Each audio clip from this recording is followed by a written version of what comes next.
guys, Kristen here. Welcome back to the channel. Today, my friend Laura from the blog Little Red Riding Hood and I are going to review Nevernight by Jay Kristoff.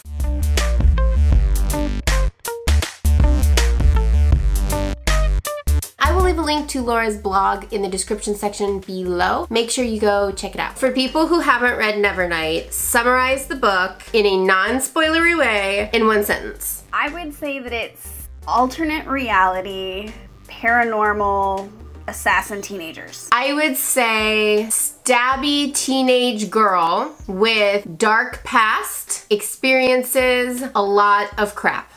Things do not go well. I think those two together pretty much summarize the book.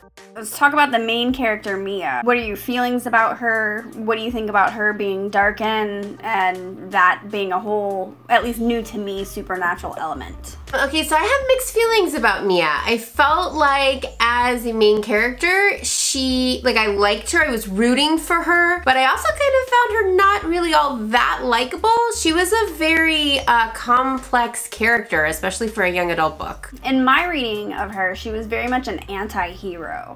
Like, she kills people. And that really can't be the typical hero, because the hero tries to save lives and not take lives. But at the same time, I liked her because she wasn't as whiny as most YA heroes are.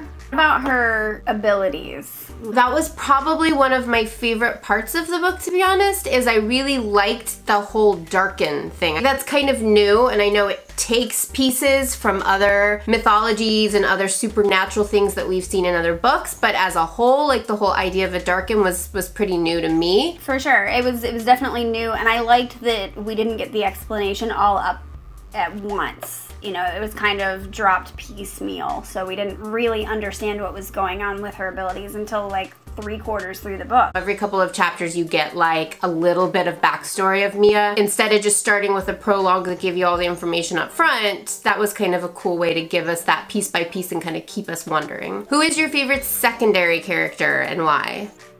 So the easy answer would be Trick. I knew that's what you were gonna say. He's not really a love interest. He's just the first person that she meets on her journey, and he becomes a very important part of her growth as an assassin in training. He's a little bit of a love interest, though. You don't really think he's a love interest?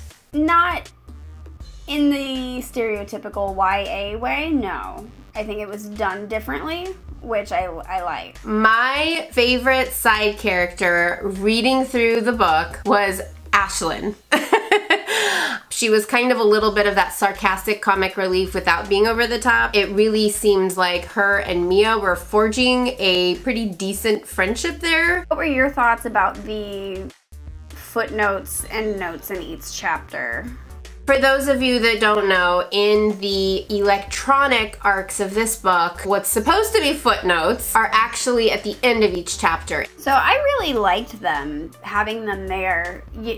They were hard to remember what was referencing what, but I think if I had a print copy and was easily able to flip back and forth, I thought it was fun, and it definitely added a little bit more depth. It made the world to me a little bit more real. Alright, so if you're wondering why the video suddenly looks a little bit different, what happened over there, Laura? We experienced some technical difficulties.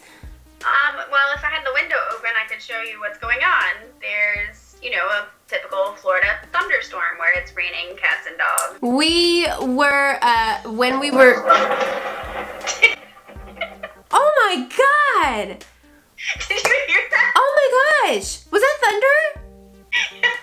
Oh my gosh! We were talking about how we had not mentioned a really unique and interesting side character yet, and that's Mr. Kindly. How would you explain who Mr. Kindly is to readers who are maybe... I would say that Mr. Kindly is an extension of Mia's shadow. I would say that as well. Yep, it's part of her Darkin abilities. He's kind of almost like a ghost who's like attached to her shadow. He has so much personality though. That's what made him so interesting to me. He's very deadpan. He cares about Mia, but does he really care about Mia? Like, does his nature really let him care? I don't know. I think he definitely cares about Mia and her well-being because of how attached they are. But I think maybe his concern for her well-being is not conveyed conventional. Yes, that's true. There were a couple of surprising twists, and I was actually caught off guard by both of them. We've talked a little bit about this, not on film, because we don't want to spoil anything for you guys. How did you feel about like all of those twists and surprises, without giving anything away? I knew something was like gonna happen. I mean, it's in a school for assassins, and they kill people, and people die, and so you know something's gonna happen, but what happened surprised me. Very well done, Mr. Kristoff. So overall, what would you give Nevernight by Jay Kristoff? What's like your starting? 4 stars. That last 20% of the book definitely brought this back up to a really solid 4 stars for me. So I definitely give Nevernight 4 out of 5 stars. All right, well, do you have any final last words on Nevernight before we sign off? Read it. Let us know what you think. Yeah. I'm curious to see what everybody else thinks. Like I said, I will leave a link in the description section below to Laura's blog, Little Red Riding Hood. Thanks for having me. Sorry about the technical difficulties. Thank you for being here today. Bye. So that's it. That's what Laura and I thought of Nevernight. As always, thank you guys so much for watching, and I will see you soon with another video. Bye.